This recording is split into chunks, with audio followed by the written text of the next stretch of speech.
jag sa innan, det här mest spektakulära med långa kanorna, de tappar vi.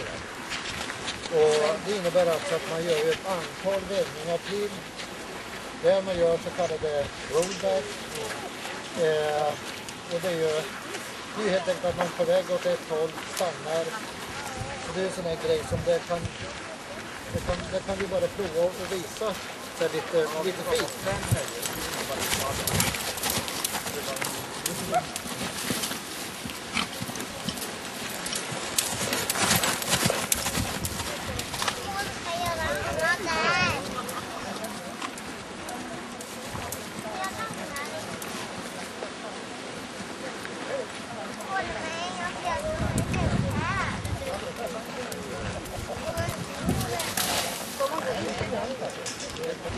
Och som ni ser, det är inte sådär jättemycket handtag i grejerna, utan det handlar ju mer om en kommunikation mellan den här piloten och hästen.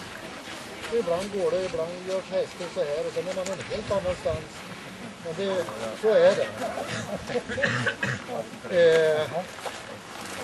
Men det är väl, som sagt, det här är ju delar av Raining.